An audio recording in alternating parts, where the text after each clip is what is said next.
I'm a bit embarrassed that the United States Congress has not formally recognized the Armenian Genocide, the first genocide of the 20th century. And genocide denial is the last act of the genocide crime.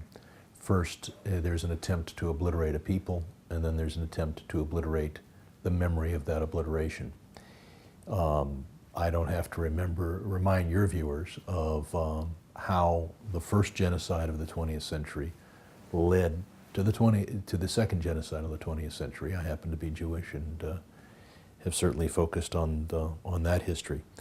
And it is when the world ignores one genocide, it establishes the likelihood of another. It is what actually Hitler said. Who now remembers about the genocide of Armenians, and then the second Holocaust happened?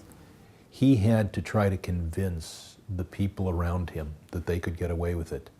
And this was his best argument, his best example, and unfortunately an accurate one. And we need to say now the genocide has to end. And yes, we care about other aspects of our foreign policy, but recognizing and stopping genocide has got to be a primary part of our foreign policy. And last time in the Committee of Congress, the voices of representatives were split 23 against 22. So 22 representatives were for accepting the genocide resolution and 22 representatives were against it. So only one voice solved that, gave the result. What do you think? What will force? What kind of circumstances will help to change the Republicans' mind? It is possible. It is every year I have a chance to meet with some of the survivors, and of course there are fewer and fewer to meet with each year, and it is so important that we recognize the genocide for them. As for what it will take, it starts with an effort at educating the entire American people. When we last had to try to bring this before the floor, so many newspapers editorialized on the wrong side. And their theory was that somehow it was in America's interest to just paper this over. And that's just wrong. Turkey is a strategically located country, but what kind of Turkey are we going to see as long as they themselves engage in genocide denial? Would America be respected in the world if we said slavery had not existed, or that Native Americans had simply voluntarily acquiesced in the expansion of the American colonies? The fact is, every country, particularly my own, has things that we have to acknowledge.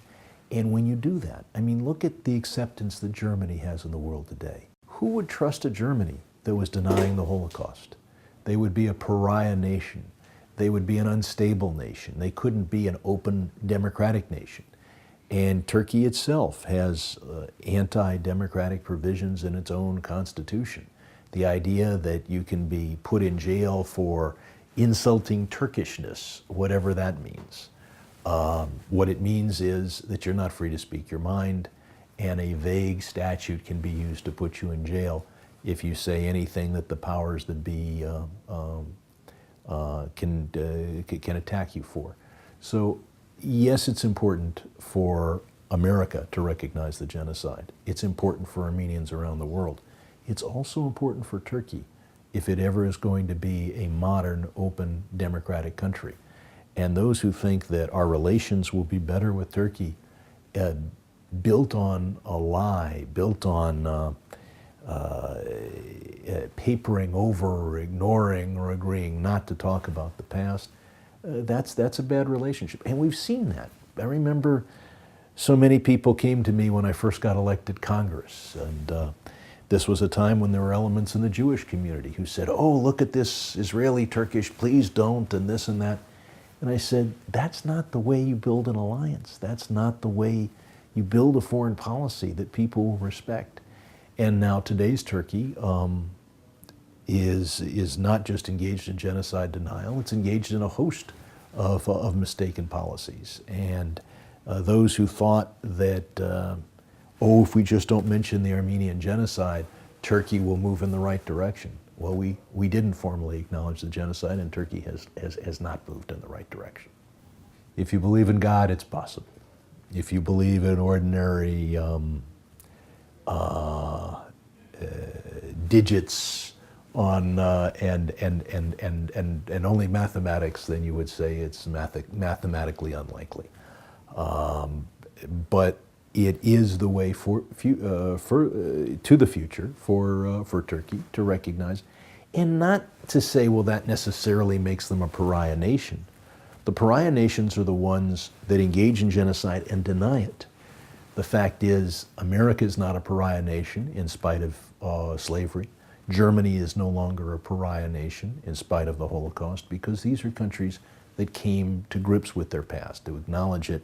There is no perfect people in the world, and some of the great nations in the world have great things to be ashamed of. But it's the hiding, it's the genocide denial, because genocide denial is not just the last step of a genocide, it's the first step in the next genocide, and that's why it's so wrong. Thank you for caught up with us for Armenian television. Thank you for your time, and we wish you peace, and we wish peace for all the nations all over the world. Everyone who's watching, and for those who don't know me, I'm Brad Sherman from California's best named city, Sherman Oaks. Loved by Armenian community in Yes, California. and I look forward to seeing so many Armenian Americans when I go back to California in a week. Thank you so much. Thank you. And good luck. Bye.